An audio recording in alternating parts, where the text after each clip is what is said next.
Bueno, voy a estar enseñando durante 2 domingos esta carta o esta epístola que es la segunda epístola del apóstol Juan.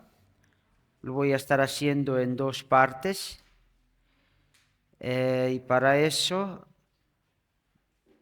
vamos a primero orar y que el Señor nos ayude a poder compartir su palabra y en el caso de ustedes a poder entender su palabra. Oremos. Señor, te damos gracias porque estamos aquí. Es gracias a tu misericordia que hasta ahora nos has mantenido fiel, nos has hecho perseverar. Te damos gracias, Señor, porque estamos en nuestros cabales, porque nos has guardado en nuestros pensamientos y en nuestro corazón de rebelarnos contra ti, Señor. Hoy, Señor, te ruego por tu palabra. Te ruego también, Señor, por mí, que tú me des gracia al poder compartir tu palabra, al poderla predicar, Señor. Y siendo sincero, lo hago con algo de culpa, pero, Señor, tu fidelidad es grande y mi confianza solo reposa en ti. Y lo mismo deseo para cada uno de mis hermanos, Señor, que tú nos ayudes en este camino y nos ayudes a luchar todos los días, Señor. Oro esto, Señor, en tu nombre. Amén. Amén. Bien, hermanos, vamos a hoy entonces estar hablando sobre un tema muy importante que ya habíamos tocado los jueves. En los estudios de los jueves habíamos visto primero Juan. Para todos aquellos que estuvieron los jueves, básicamente en segunda Juan habla o se refiere a los mismos temas, que es sobre el amor, los unos con los otros, habla de la verdad, habla de los que, todos aquellos que aborrecen a su hermano no conocen a Dios, y son esos temas que se trata en primera Juan. Como estas epístolas han sido escritas por el apóstol Juan, que es el último sobreviviente de todos los apóstoles, se cree que ha sido escrito alrededor de los 80, 90 del primer siglo, casi culminando, y algunos se atreven a decir que empezando el segundo siglo, principios del segundo siglo. La problemática básicamente son las mismas. Estas cartas serán enviadas a las casas iglesias donde eran leídas, sabiendo el apóstol o luchando el apóstol Juan contra nuevas enseñanzas que se estaban queriendo introducir en estas casas iglesias. Y Juan lucha contra ellos, diciéndoles sus verdades de frente y a veces hablando demasiado duro contra ellos. Y una prueba de eso es que cuando Juan les dice, con esos que están tergiversando el Evangelio, la verdad del Evangelio, no tengas nada que ver. Ni siquiera le abras las puertas de tu casa. Son declaraciones muy fuertes, pero bien que vale la pena, porque esos hombres estaban agrediendo la columna vertebral del Evangelio, que es Jesucristo. Entonces, esa es la problemática por la cual Juan escribe estas cartas. Y a diferencia de Primera Juan, en Segunda Juan y Tercera Juan, el apóstol que se hace llamar en la Segunda Juan el anciano, menciona a sus destinatarios.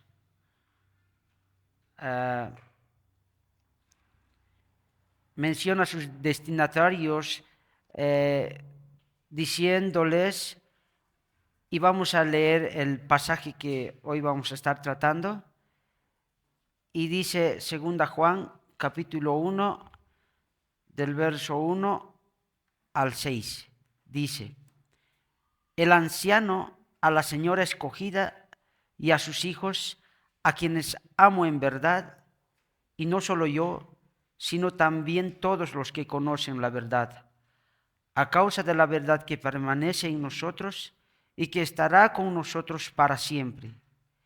La gracia, la misericordia y la paz estarán con nosotros, de Dios el Padre y de Jesucristo, Hijo del Padre, en amor y en verdad.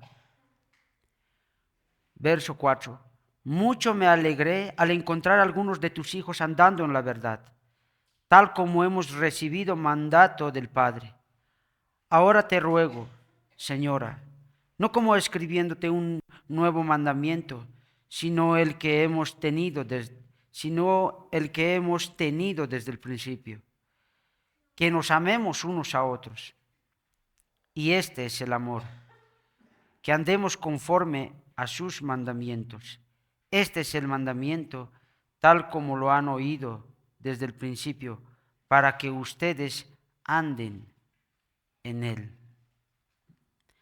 Entonces, el título de este mensaje, luchando mucho con eso, lo he querido poner, es la verdad, verdad y amor, amor y verdad.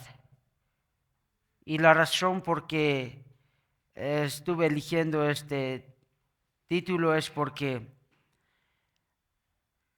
si nosotros hemos notado en la primera lectura, la verdad y el amor están íntimamente relacionados. Son cosas inseparables en la vida del verdadero creyente. La verdad principal dice: en nuestra naturaleza caída tendemos a pensar que podemos separar dos realidades en la vida del verdadero creyente. Esto es, el amor de la verdad o la verdad del amor, sin darnos cuenta que si lo hacemos, de nada nos sirve andar solo en la verdad o solo en el amor. Estas dos realidades están irremediablemente unidas en el verdadero creyente.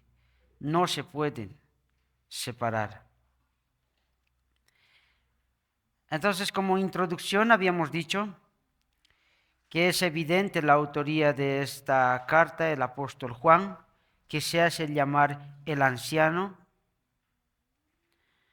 que fue el último apóstol en morir y de manera natural. Al momento de escribir esta carta, Primera y Tercera Juan, el apóstol tenía una edad avanzada. Es por eso que algunos comentaristas dicen que se hace llamar el anciano porque ya el apóstol Juan estaba con una edad avanzada. Habíamos dicho que fue escrita alrededor de los 80 y 90 del primer siglo. El autor tiene como propósito advertir de falsos maestros queriendo confundir, engañar a la iglesia sobre la divinidad de Cristo. De esta manera aquí nos encontramos con Segunda de Juan, dirigida a la señora elegida y a sus hijos. entonces vemos que menciona los destinatarios. ¿Y quiénes son los destinatarios? La señora elegida. Para empezar, esta carta tiene algunas dificultades en las cuales estudiosos están divididos. En la parte de la salutación menciona a los destinatarios. Muchos piensan que estos destinatarios, que esta señora elegida son personas específicas y también sus hijos. Y otra interpretación de esto es que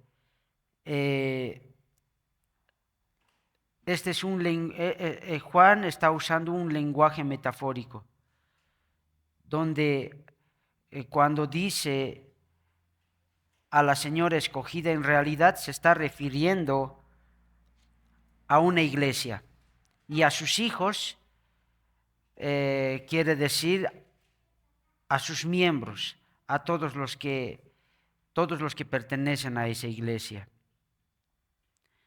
Sin embargo, hay mucho debate en eso, pero leyendo a muchos comentaristas, la mayoría coincide en que Juan está usando un lenguaje metafórico en esta parte, y que la señora en realidad es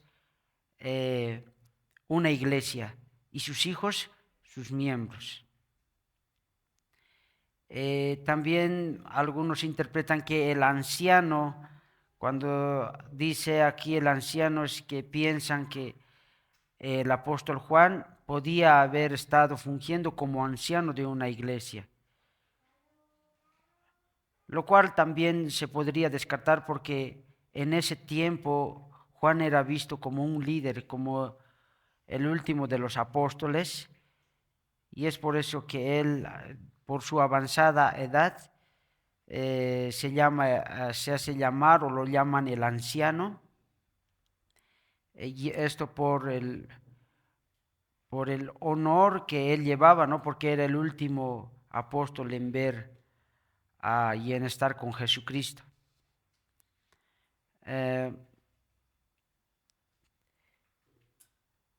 En esta parte, la señora escogida. Estas cartas, esta carta es la carta más breve que de todas las escrituras. Tiene solamente 13 versículos y un solo capítulo.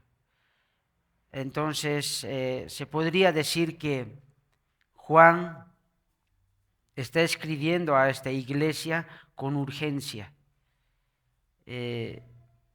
Está escribiendo de manera urgente y concisa. Entonces, habiendo aclarado algunos detalles sobre la carta respecto al contexto histórico, al autor, destinatarios, pasaremos a hablar de lo que el pasaje quiere decir. Y básicamente nuestro pasaje exhorta y habla sobre el amor los unos por los otros. Y claro, por supuesto, con sucesos importantes alrededor de ella, como por ejemplo tenemos ahí un saludo cariñoso que a mi manera de ver me pareció bastante interesante. Repitiendo una palabra clave, y esa palabra clave, si ustedes notan, es la palabra verdad. Otro suceso puede ser la alegría del autor al saber que algunos están andando en verdad, lo cual tiene un significado.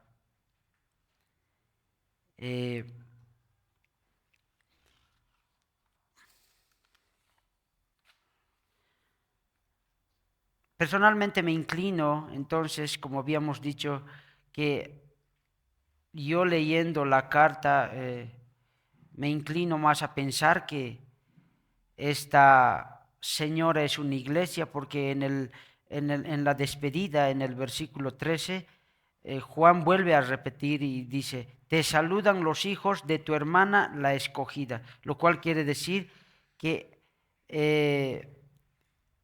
estaba Juan saludando de parte de otra iglesia a la iglesia que estaba enviando esta carta. Por eso es que me animo a decir que que Juan está hablando aquí de manera metafórica. Bueno, para poder desarrollar quizás este pasaje, quise dividir esto en 4 partes. Una, la verdad es la base del amor. 2, la causa del verdadero gozo es la verdad. 3, recomendación de amarnos unos a otros. Verso 5. Y 4, el principio del amor es la obediencia. Verso 6. Entonces, vamos con la primera, hermanos. Habiendo aclarado esos detalles, ¿no? La verdad es la base del amor. En esta parte podemos empezar diciendo, ¿no?, que en el mundo a nuestro alrededor podemos observar muchas muestras de amor a raudales, ¿no?, de familiares, de amigos, en un matrimonio, podemos ver muestras de amor en un noviazgo o incluso en la iglesia. Cuando, por ejemplo, estando en un entorno de jóvenes, yo estando en un entorno, ¿no?, de jóvenes trabajando allá, hablar sobre el tema del amor es siempre algo interesante. Pero la gran pregunta es, ¿cuál es la base de esas expresiones de amor? ¿Será que esas expresiones de amor serán genuinas y correctas? Para esto también podemos primeramente definir correctamente lo que es el amor y la verdad. Y como estamos en un círculo de creyentes, obviamente lo haremos en base a lo que Dios opina respecto a este tema, porque la definición que el hombre le da a la palabra amor son falibles, o sea que no son correctas y por lo tanto, y por lo general es egoísta, ¿no? Y por supuesto, no hay mejor definición, una que vaya con ejemplo. Ahí en 1 Juan, capítulo 4, versos 10 al 11, vemos la muestra de amor del Padre, pero de manera práctica. Y dice 1 Juan capítulo 4, versos 10 al 11. En esto consiste el amor, no en que nosotros hayamos amado a Dios, sino en que Él nos amó a nosotros y envió a su Hijo como propiciación por nuestros pecados. Amados, si Dios así nos amó, también nosotros debemos amarnos unos a otros. Vemos también el amor del Hijo, ¿no?, en Juan 13:34. Un nuevo mandamiento les doy, que se amen los unos a los otros, que como yo los he amado, así también se amen los unos a los otros. Entonces, vemos en esta parte cómo es que más o menos es el amor o cómo es la definición de amor para Dios. Vemos que en estos versículos que el amor es sacrificado, que el amor da,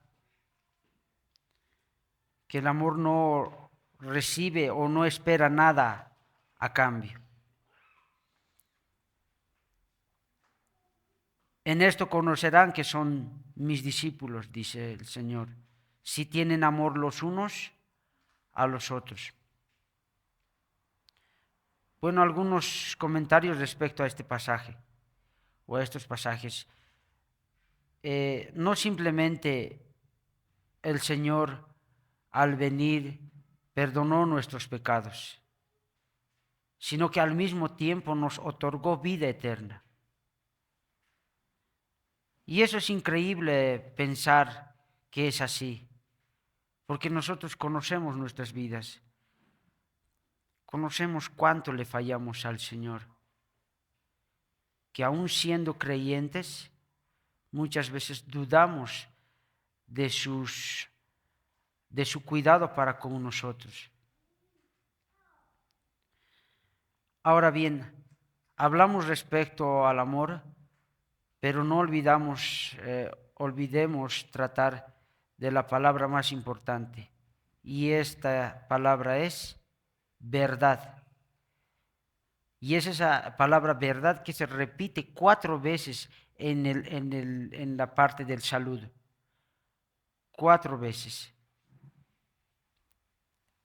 Y si se repite 4 veces es porque es muy importante.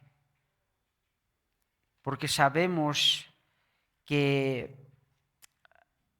en la mecánica o en la hermenéutica que los antiguos escritores tenían, era que para enfatizar algo importante, la técnica que usaba era la técnica de la repetición. Entonces, vemos que la palabra verdad se repite 4 veces. Entonces eso es importante. Leemos nuestro texto en los versos 1, 2 y 3, para nada más estar convencidos de que la palabra verdad es muy importante. Dice: el anciano a la señora escogida y a sus hijos, a quienes amo en verdad. Y no solo yo, sino también todos los que conocen la verdad, a causa de la verdad que permanece en nosotros y que estará con nosotros para siempre. La gracia, la misericordia y la paz estarán con nosotros, de Dios el Padre y de Jesucristo, Hijo del Padre, en verdad y en amor. En todo el pasaje se repite 5 veces y en el saludo 4 veces. Sin duda alguna, la verdad para el apóstol Juan es muy importante. Y vemos que es en base a la verdad que Juan ama a la señora elegida, o sea, a la iglesia. En base a la verdad es que Juan ama a la iglesia y sus hijos y a sus hijos, y que a causa de esa misma verdad es que aman otros hermanos. Pero ¿qué significa la verdad para Juan? Que al parecer es muy importante. Si leemos primera Juan, en el pensamiento de Juan la verdad está muy relacionada con una persona, y esa persona es Jesucristo.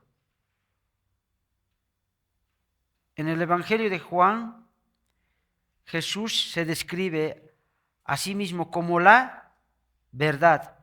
Si abrimos Juan capítulo 14, verso 6,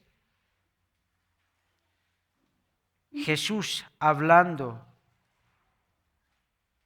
de sí mismo dice, Jesús le dijo: yo soy el camino, la verdad y la vida. Nadie viene al Padre sino por mí.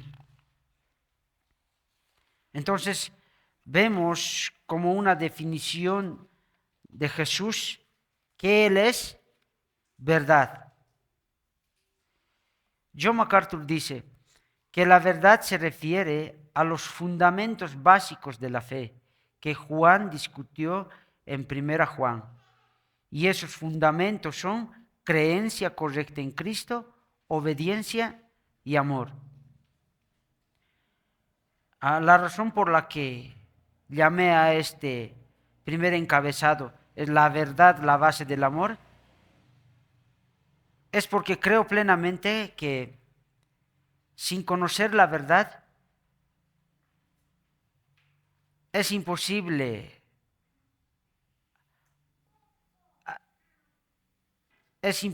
amar. Sin haber sido alcanzado con la verdad, sin haber sido transformado con la verdad, no podemos llegar a amar bíblicamente, ni genuinamente, como el Señor demanda de nosotros que amemos. Esa verdad es Jesucristo. Tener a Jesucristo en el corazón conlleva una creencia correcta en Él. Obedecerle y amar a tu prójimo como a ti mismo, esos son los fundamentos básicos de la fe. Entonces, la verdad para Juan es muy importante, porque la verdad es Jesucristo. La verdad es creer a Jesús, y no simplemente a Jesús, sino también a su mensaje. ¿Cuál es el mensaje que Jesús ha venido a traer? Que Él es el camino, que Él es el pan, que Él es la puerta, que sin Él nada puede hacer el ser humano. Ahora, la creencia correcta en Jesucristo es confirmar que el Hijo de Dios se hizo carne, que vino a morar entre nosotros. Dios mismo estuvo entre nosotros. Eso era lo que los falsos maestros estaban queriendo negar, la divinidad de Jesús.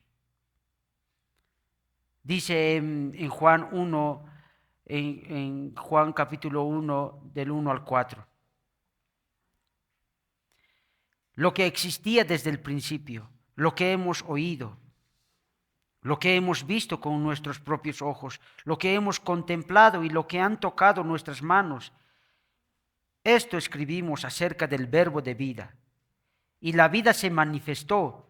Nosotros la hemos visto y damos testimonio y les anunciamos a ustedes la vida eterna que estaba con el Padre y se manifestó a nosotros. Lo que hemos visto y oído les proclamamos también a ustedes, para que también ustedes tengan comunión con nosotros. En verdad, nuestra comunión es con el Padre y con su Hijo Jesucristo.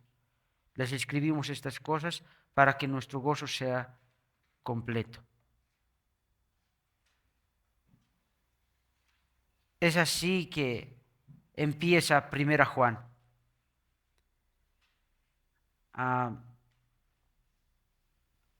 Haciendo viva, recordando que Jesús era el Dios encarnado. Y seguidamente Juan, después de hablar sobre la verdad, Juan expresa su amor a la señora elegida y a sus hijos en base a esa verdad. Probablemente Juan no conocía a esos hermanos así, digamos, de forma minuciosa, se podría decir, en la vida de cada uno. Pero Juan expresa su amor por ellos y un amor genuino. Y lo hace en base de la verdad de Jesucristo, que Él vino. Dios mismo nos vino a rescatar de la esclavitud del pecado. Esa es la verdad. Y una vez que hemos sido transformados por la verdad, ahora sí podemos amar como Juan ama, porque somos conscientes que hemos sido amados por Dios en Cristo Jesús. Un predicador no se sentía con muchas ganas de perdonar a otra persona. Y él en su testimonio dice, yo no pude perdonar hasta que un hermano me dijo, ¿no puedes perdonar? ¿Qué le has hecho tú a Jesucristo? Sin embargo, Él te perdonó. Y eso le hizo reflexionar de que nosotros como creyentes, si hemos recibido el amor y el perdón de nuestro Señor Jesucristo, eso nos impulsa a perdonar a los demás. Entonces el amor cristiano está basado en la verdad doctrinal de Jesús, no en otra cosa, como en emociones o en sentimientos o en puntos de vista. Nosotros estamos reunidos aquí en base a Jesucristo, en base a la verdad. No somos un club de amigos, no somos una organización, una ONG. Nosotros tenemos comunión los unos con los otros por medio de la verdad de Jesucristo. Compartimos eso. Vemos entonces que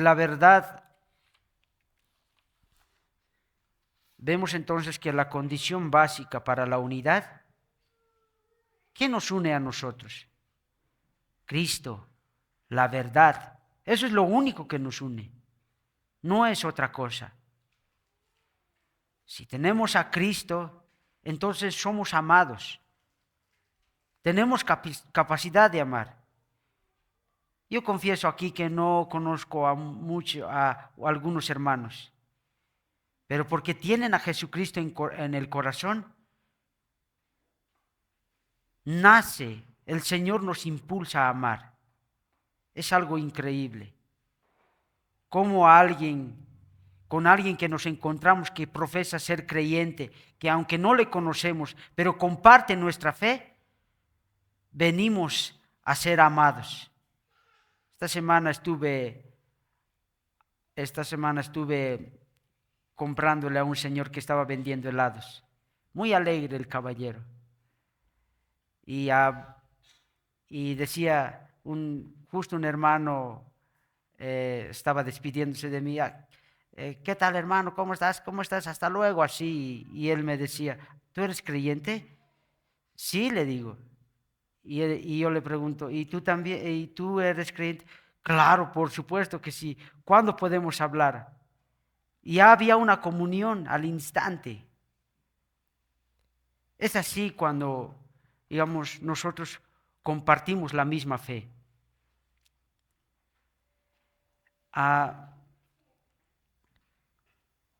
John MacArthur dice en un comentario, la verdad siempre debe guiar el ejercicio del amor. El amor debe permanecer de pie ante la prueba de la verdad. La lección principal de este libro es que la verdad determina los límites del amor y como consecuencia la unidad. Por lo tanto, la verdad debe existir antes de que el amor pueda unir, ya que la verdad genera amor. Cuando alguien hace concesiones con la verdad, el amor cristiano y la unidad son destruidos. Solo un sentimentalismo superficial existe en donde la verdad no es el fundamento de la unidad.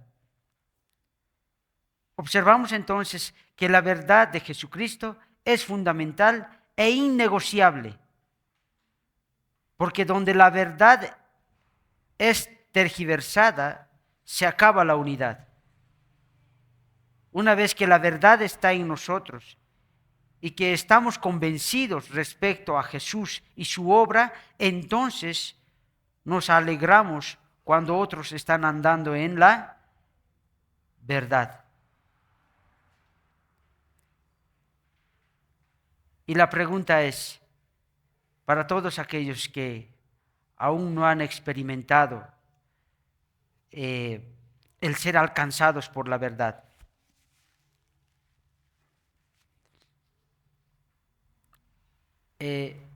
necesitamos arrepentirnos, necesitamos creer en Cristo.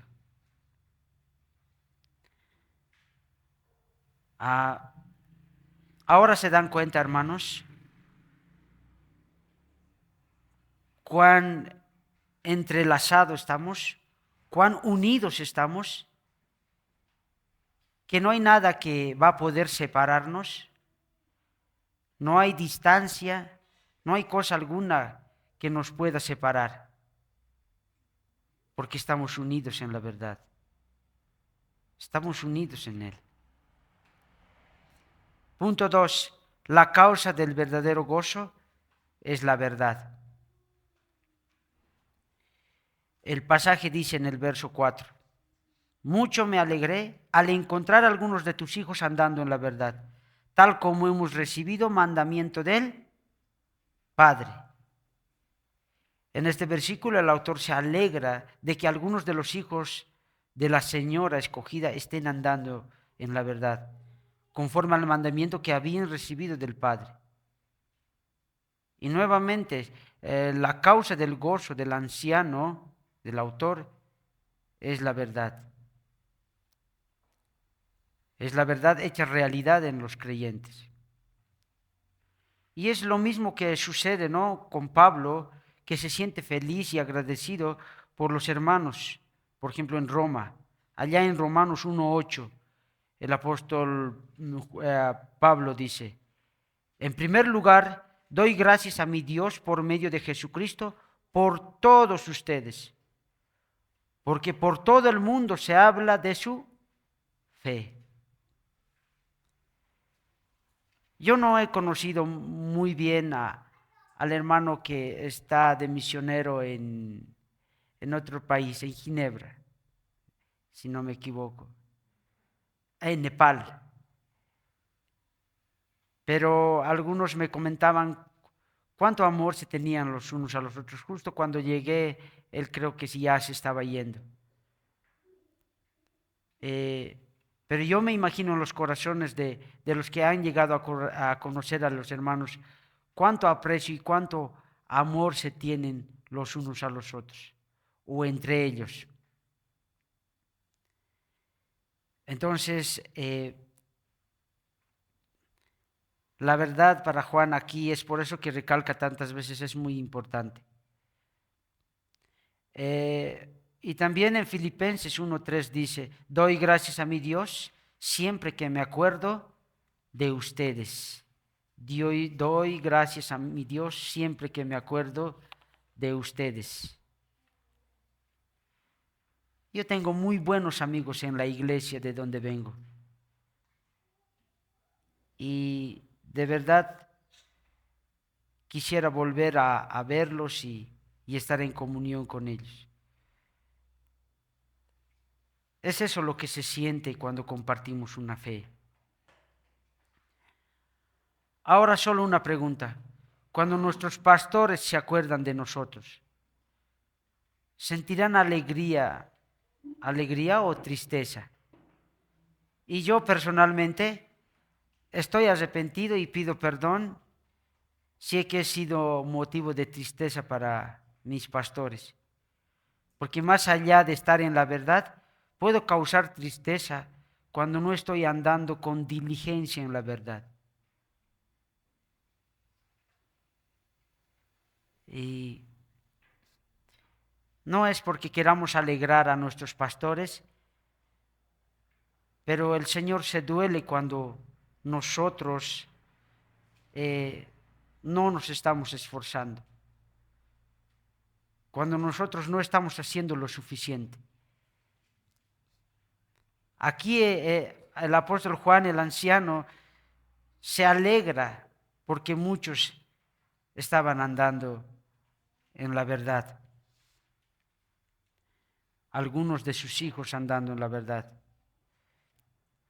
Este caso en particular es Gayo, ¿no? También de que Juan se siente feliz y alegre al saber el testimonio de Gayo, de cómo andaba en la verdad. Y este andar significa o se refiere a actitudes y acciones continuas en la verdad. Y como resultado de hacer de la obediencia a la verdad un hábito en la vida personal.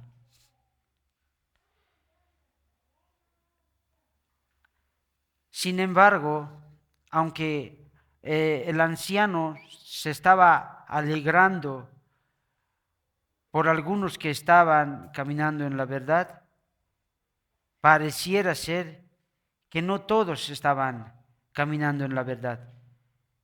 Mucho me alegré al encontrar a algunos de tus hijos andando en la verdad.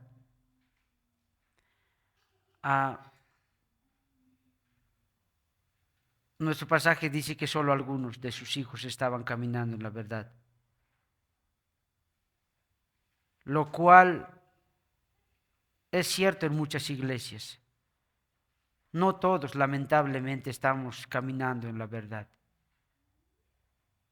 Y el ánimo y la exhortación viene más adelante, de que despierten, de que no se dejen ganar por las luchas, o de que al final de cuentas se arrepientan porque quizás no son creyentes. Y viene la exhortación. Punto 3. Recomendación de amarnos unos a otros. Verso 5. Seguidamente nuestro texto dice en el verso 5: ahora te ruego, Señora, no como escribiéndote un nuevo mandamiento, sino el que hemos tenido desde el principio, que nos amemos unos a otros. Ahora el autor pasa a exhortar a los destinatarios, rogándoles que se amen los unos a los otros, cumpliendo así el mandamiento que han tenido desde el principio y que no es nuevo.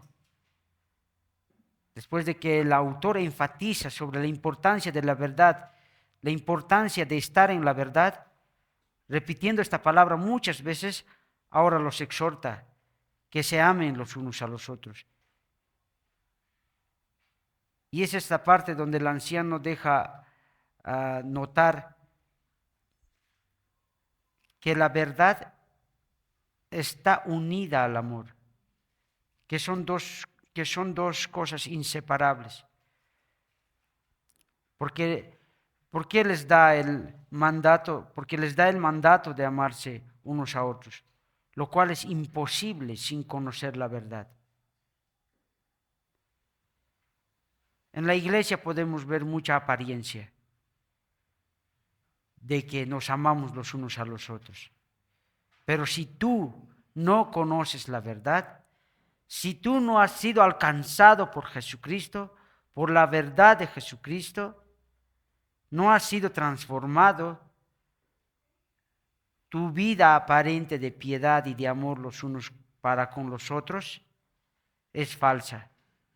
Porque sin la verdad es imposible conocer a Dios, o es imposible conocer a Dios y por ende y consecuencia de eso, amar a los demás genuinamente.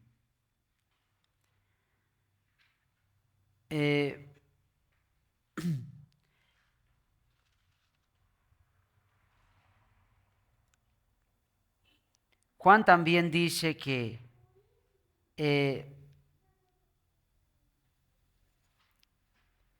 este mandamiento que está escribiéndole no es nuevo, sino que han tenido desde el principio. En esta parte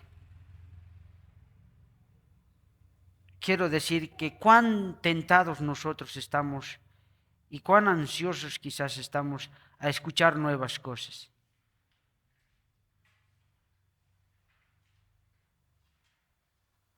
Ahora te ruego, Señora, no como escribiéndote un nuevo mandamiento, sino el que hemos tenido desde el principio. No quieras escuchar otro mensaje. No quieras estar unidos en amor con otro tipo de mensaje. Hemos tenido esto desde el principio y no es nuevo.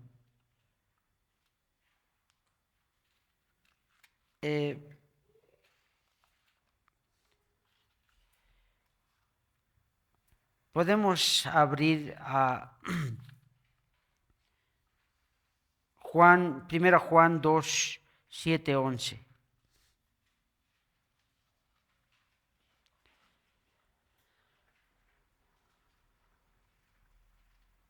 Que dice: amados, No les escribo un mandamiento nuevo, sino un mandamiento antiguo que han tenido desde el principio.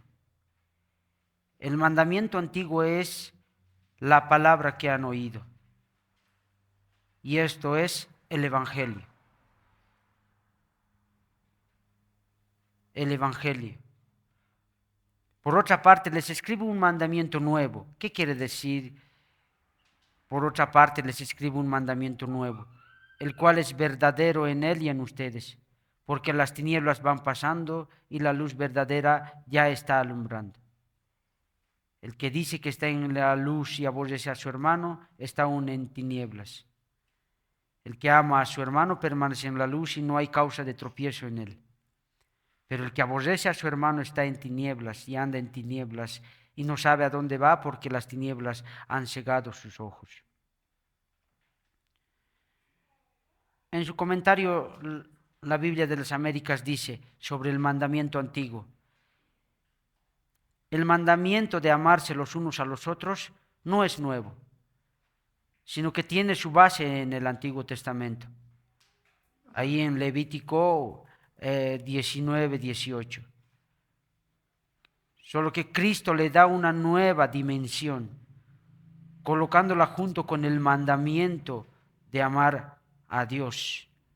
Ahí en Mateo 22, 39. Cuando les dice: un nuevo mandamiento os doy. Y con respecto al mandamiento nuevo dice: el mandamiento también es nuevo, en que Jesús enseñó a los creyentes a amarse los unos a los otros como Él los había amado. ¿Y cómo nos ha amado Cristo? ¿Cómo les había amado? ¿Cómo había amado a los discípulos? ¿Los discípulos habían escogido a Jesucristo o Jesucristo los había escogido a Él? Sabiendo que le iban a fallar.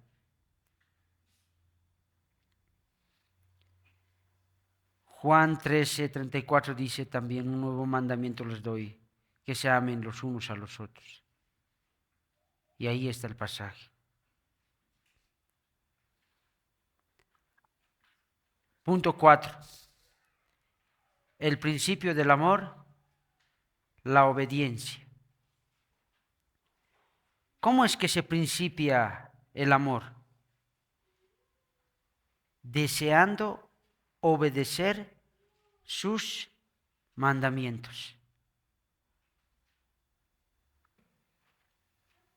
Y el verso 6 dice: y este es el amor, que andemos conforme a sus mandamientos. Y este es el mandamiento, tal como lo han oído desde el principio, para que ustedes anden en él. En este último punto nos damos cuenta que cuando una persona ha sido alcanzado con la verdad, acto seguido será capaz de amar. Pero eso es imposible hacer sin la obediencia de sus mandamientos. ¿En base de qué vamos a amar? En base de sus mandamientos. La obediencia de amarnos unos a otros, o el amarnos unos a otros, no son bajo nuestros propios estándares, sino que está enmarcada bajo la obediencia de sus mandamientos.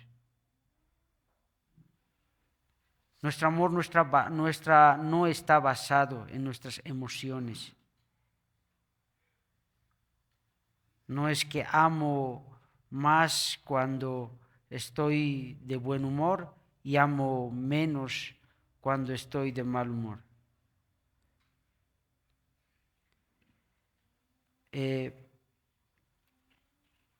Primera Juan 5, 2, 3 dice: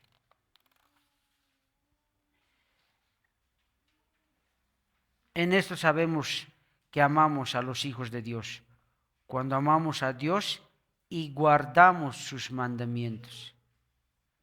Porque este es el amor de Dios, que guardemos sus mandamientos, y sus mandamientos no son difíciles. En esto conocemos el amor. Para concluir, podríamos imaginarnos ahora separar estas dos verdades y querer andar solo en una de ellas. ¿Qué es lo que sucedería? ¿Cómo nos veríamos nosotros queriendo andar solo en el amor y amor, aceptando todo sin exhortación, sin corrección, sin ánimo? ¿Cómo nos veríamos andando solo en el amor, permitiendo todo en la iglesia?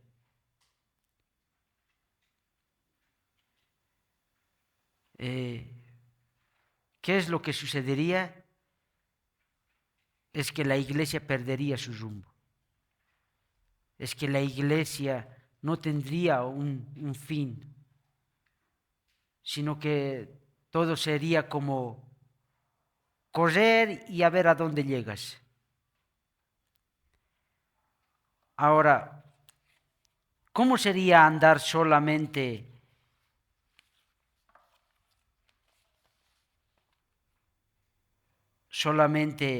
en la verdad? Solamente en la verdad. Buena doctrina, buen entendimiento de la palabra, buena teología, pero nada de amor. Ven que estas dos cosas no se pueden separar. Que si solamente estamos andando en uno de ellos, quizás no somos creyentes.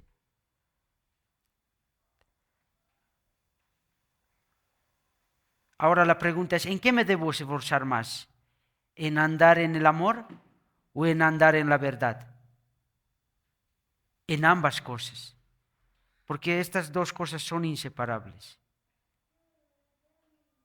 Andamos en la verdad porque andamos en amor. Y andamos en amor porque andamos en la verdad. Debemos de ocuparnos en estas dos cosas.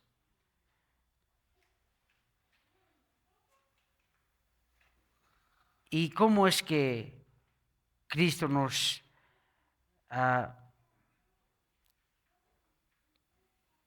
se acercó a nosotros? ¿Solo en verdad o solo en amor? Si se hubiera acercado solo en verdad, nos hubiera juzgado, nos hubiera condenado Jesús. Si solamente nos hubiera venido a nosotros en amor, no habría habido oportunidad de conocerle a Él. Solo amor y amor. Jesucristo vino a esta tierra en verdad y amor. Vino a decir las verdades a su pueblo, pero al mismo tiempo les estaba mostrando amor, cuando les estaba dando oportunidad de que ellos se arrepientan.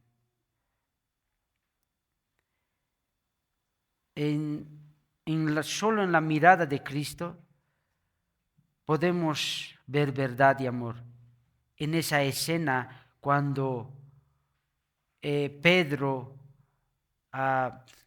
tirado en el suelo, miraba a los ojos de Jesucristo también tirado en el suelo en ese patio. Y Jesucristo miraba a los ojos de Pedro. Cuando días antes Pedro había dicho, yo nunca te negaré. Es como nosotros, ¿no? ¿Cuántas veces queremos depender de nuestras propias fuerzas? Queremos ser fuertes en nosotros mismos. Pero ¿qué le dijo el Señor a Pedro? Pedro, Pedro, me vas a negar. Me vas a negar. 3 veces me vas a negar. Y cuando se miraron al ojo Pedro con Jesús, yo me imagino a Pedro diciéndole, recordándose ese momento, tenías razón, el maestro tenía razón.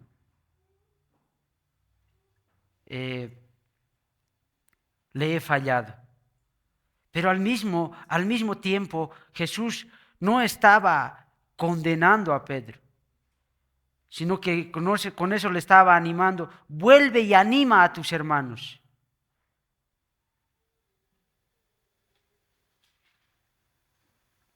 Qué gran Señor y guardador tenemos nosotros. Qué gran verdad nos une, hermanos. Deseo con todo mi corazón que podamos crecer en amor y en verdad. Y hasta cierto punto estoy feliz porque creo que hemos avanzado. Creo que hemos crecido en amarnos más los unos a los otros.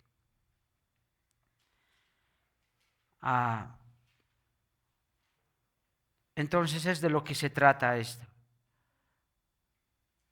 Verdad y amor, amor y verdad.